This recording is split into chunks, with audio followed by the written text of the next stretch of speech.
I'm Janice Gilley, County Administrator for Escambia County, and I want to welcome those of you that were able to join us this afternoon.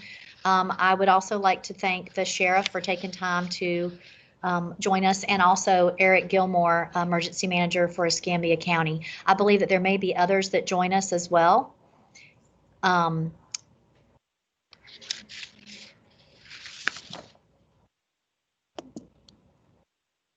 camera's flipping. Sorry.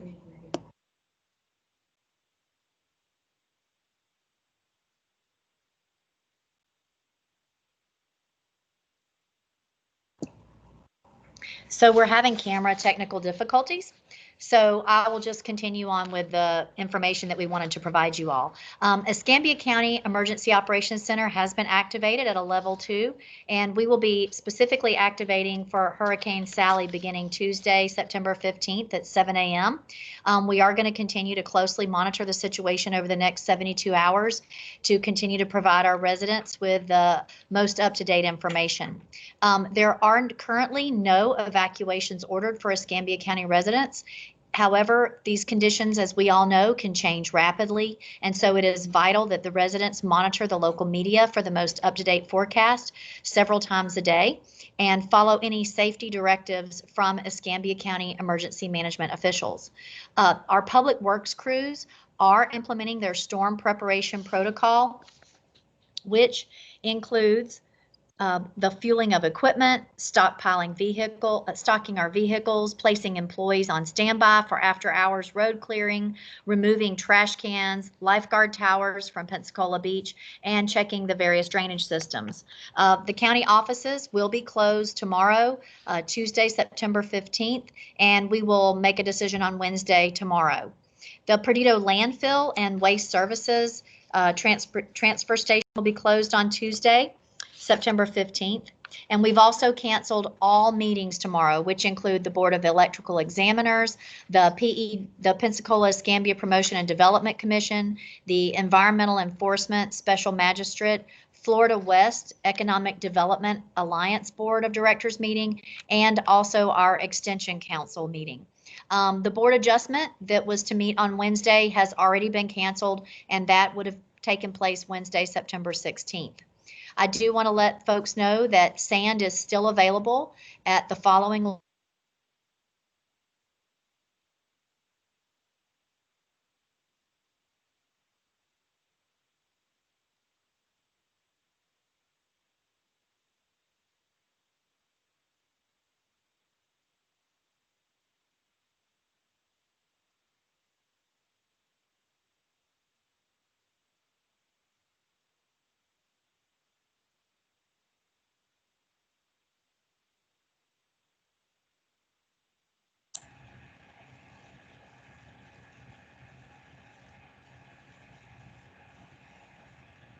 I don't know. Sheriff, can you hear me? Did we lose Janice?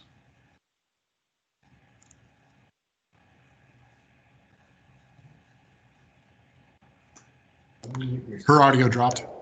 Okay, audio dropped. So I'll pick up that we do have sand available at the following locations, which is Bars Field Athletic Park, Sorrento Road, Brent Athletic Park, North W Street, Don Sutton Park, and Molino Equestrian Center off Mobile Highway, Escambia Road Department off Highway 297A, Fairpass Middle School at Yancey Lane, and John R. Jones Athletic Park, and Travis T. Nelson Park.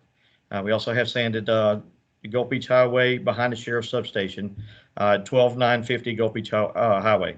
Sand is available on a first come, first served basis. Residents must bring their own sandbags and shovels to one of the following locations. Beaches do have red flag conditions, so everybody be aware of that. And for the latest information on severe weather impacting Escambia County, you're encouraged to sign up for emergency alerts on myescambia.com and like Escambia County Emergency Management on Facebook or BeReadyEscambia.com. I'm Eric Gilmore. I was going to give you the update on what the storm is currently doing, Hurricane Sally. We are in constant contact with the National Hurricane Center and with Mobile Weather. And as of the 11 o'clock advisory, we are currently under a flash flood watch for Escambia County, which is in effect through Wednesday evening, and a coastal flood advisory is in effect with expected storm surge of 2 to 4 feet.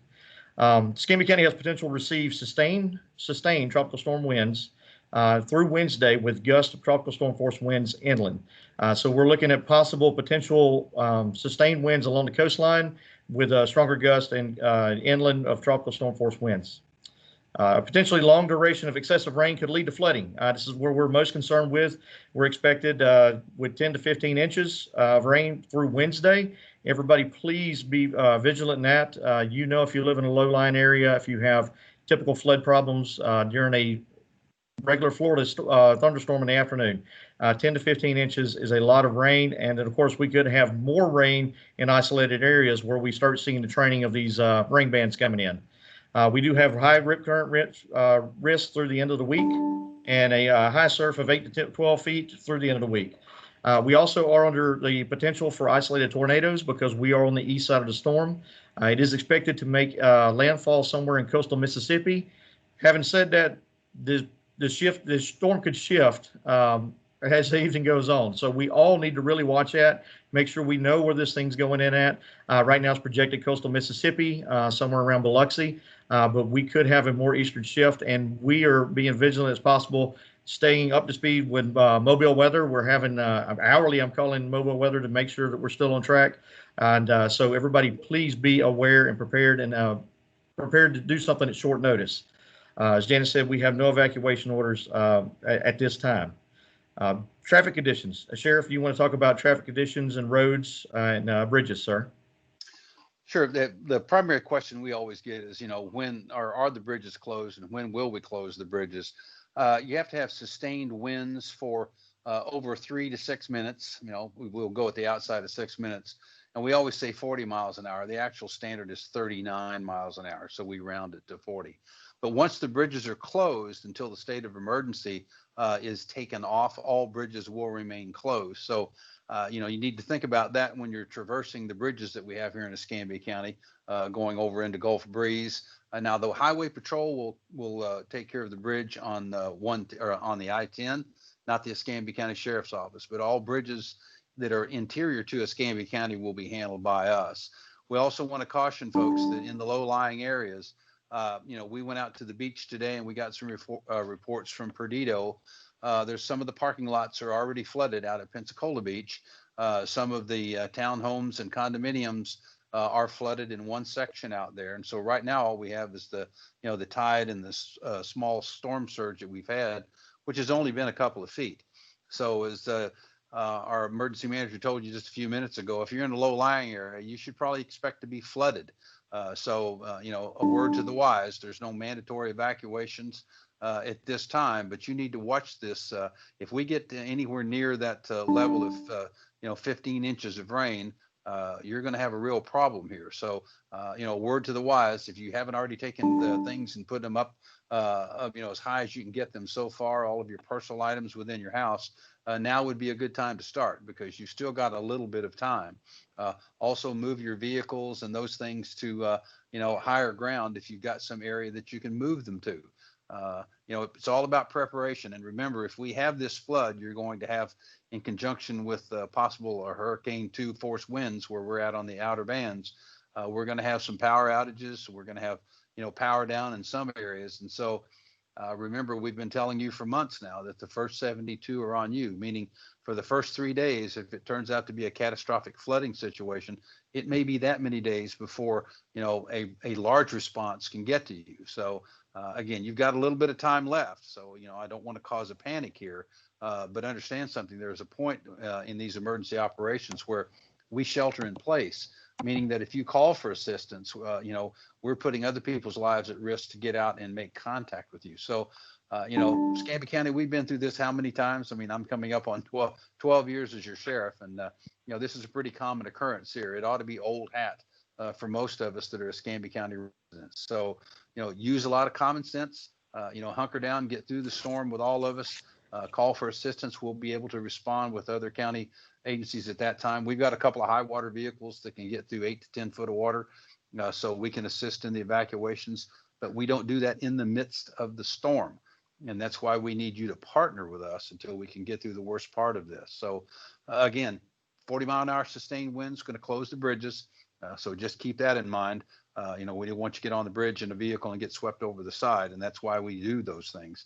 And the highway patrol will again, take care of the one on the interstate, on Interstate 10. It's looking pretty grim. If we get this amount of water, it's going to cause a considerable amount of damage. But let's make sure that we hold down the loss of life. Thank you, Sheriff. Eric, I was not sure if you had a chance to mention while we were having technical difficulties, if you were able to mention that you're going to be having a conversation with the National and then again the Mobile Weather Services soon for an update. Yes, so I did. We are in constant communication with those partners. We will have our absolute briefing this afternoon at 5:30 with the Mobile Weather. We'll have our partners in at the EOC. We'll make any protective actions, decisions that we need to make at that time, and hopefully tie up any loose ends. I just did get an alert that we will potentially go under a hurricane warning this afternoon. The storm did seem like it shifted a little bit to the east, a little more to the east. They're still looking at 2 to 4 foot storm surge in our area, where our wind might increase due to the shift to the east. So they're looking somewhere now, landfall around Mississippi, Alabama line is what they're anticipating. So this is a volatile situation. It is ever changing. We'll make those protective decisions as we get the information. We don't want to put anybody out without having the cause to do so. But when we do ask you to heed an order or whatever, please do so because we're getting information as it's coming in. So. Mm-hmm. All right. And then the other thing I wanted to mention is I do believe there's someone online here with us from the Pensacola Airport. I believe they're going to be closing at 1800 hours. And so maybe during the Q&A, if they want to clarify that for us as well. So Laura, we'll hand it off to you. Okay, I'm looking at the chat and I'm not seeing any questions right now. And I was going to say, we are having some technical difficulties. So if anybody wanted to text me any of their questions, they can do that as well. Or they can simply email cmr@myescambia.com and we can always answer their questions later.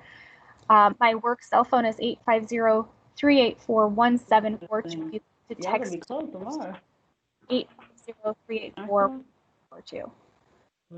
And then I think the other thing we wanted to mention was the fact that you have recorded this. So any information that somebody might have missed previously, you will be posting so they can get the information. I told the invite in the conference room. That was easy.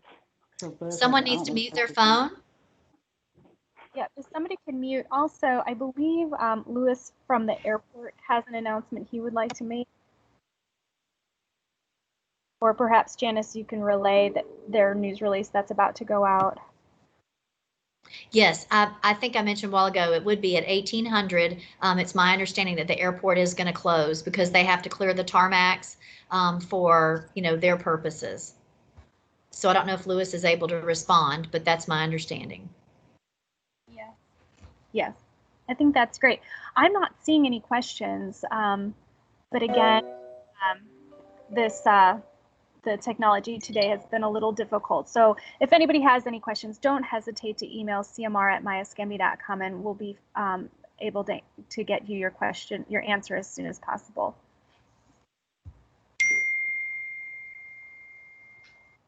All right, and then Eric, the next update will be at 5:30. Yes, we'll have an update here at the EOC at 5:30. It won't be a press conference, but our local weather and the National Hurricane Center will be at 5:30 for our EOC personnel representing our level 2 activation.